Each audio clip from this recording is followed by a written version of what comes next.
Good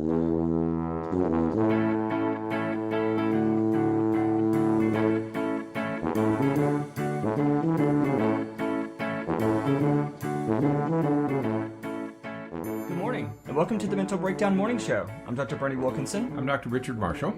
And Richard, it's December 26th, 2016. It's the last week of 2016. And so this week, we're going to focus every day on some of the top 5 New Year's resolutions that people tend to make.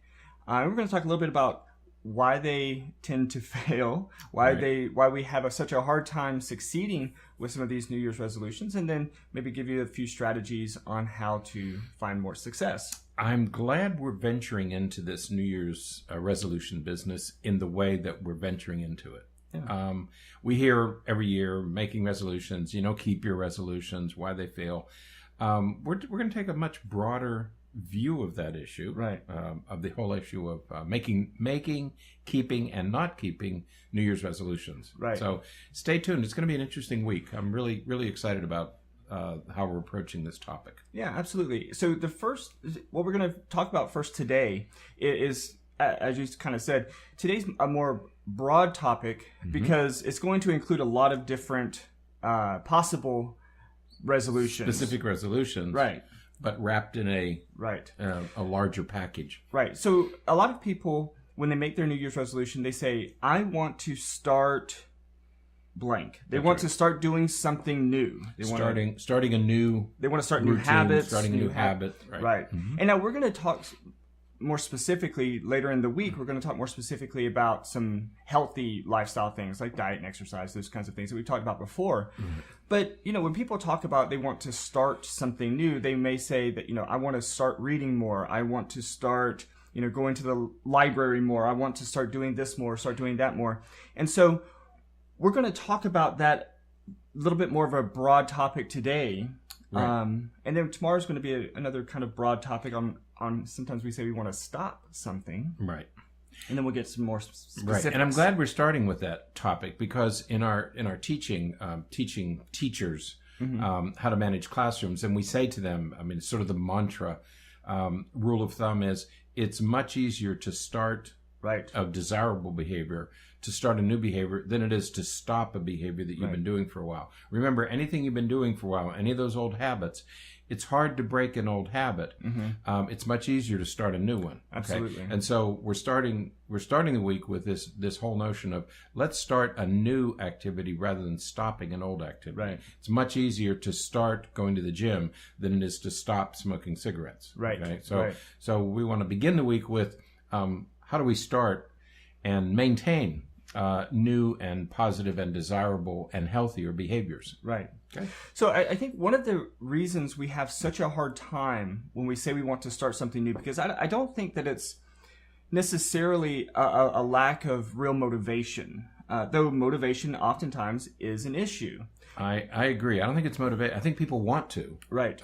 But there's something else. There's something else involved. And you and I have discussed this a couple of other times, that it's not that you lack motivation. Right. So there's something else here that we need to talk about. Right, right. So one of the things that we encourage folks to do when they're trying to start something new is you want to really define it very clearly. What is it? You don't want to say, I want to start reading more. Okay, well, if you look back at 2016 and you say, well, I read 2 books last year, and so I want to read more, so I'm going to read 3 books in 2017. Well, okay, that's fine, but it's not very clearly defined to say I just want to read more, because there's no marker, there's no goal, there's no identifiable path for you to follow to accomplish that goal. Right.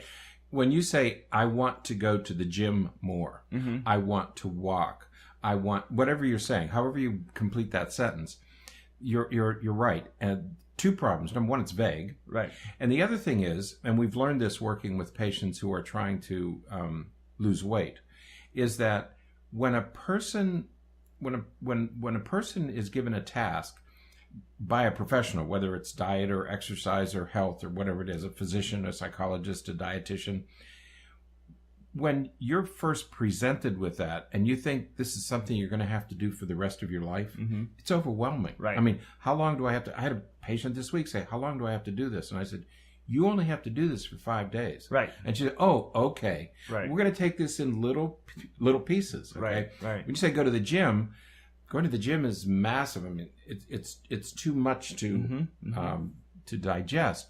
But if you say, "I just want you to walk for 5 minutes, right, for the next week, right, walk 5 minutes a day for the next week," okay, that I can do. Right. I can do that. Okay. Right. So we'd rather you start very, very small and manageable, right, and work your way up rather than take this huge bite that you can't chew. Right. So when you now you may be listening to that and saying, "Well, I don't want to make a New Year's resolution that says, well, I want to walk for 5 minutes a day." Right. Absolutely. So your goal or your resolution or your what you want to present to yourself as a goal for the next year may be a big thing. Right. Maybe, I want to read more. I don't know why I keep going back to reading more. I probably need to read more, but that's okay. You need to read books. You read computer screens.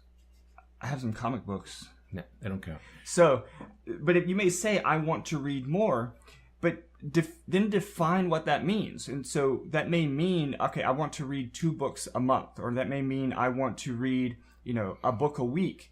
Whatever the case may be, you want to make sure that you take the big resolution that you have, the big goal that you have, and break it down into manageable chunks so that it's measurable along the way. That's right.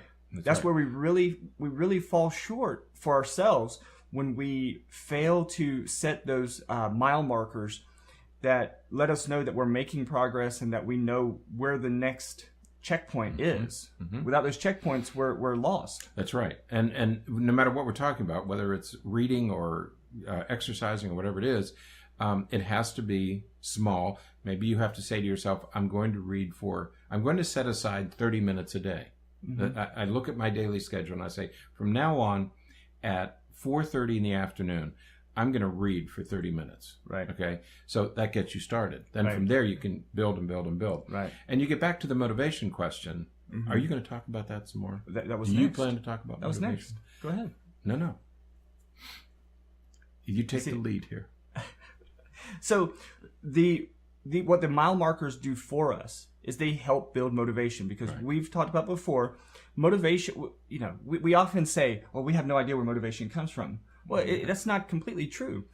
Motivation comes from success. When we feel that we're being successful, when we feel like we're accomplishing and moving in the direction that we hope to move, that builds motivation, that creates a bit of a drive. And so when you set those mile markers, you are automatically building for yourself some intrinsic motivation. That's right.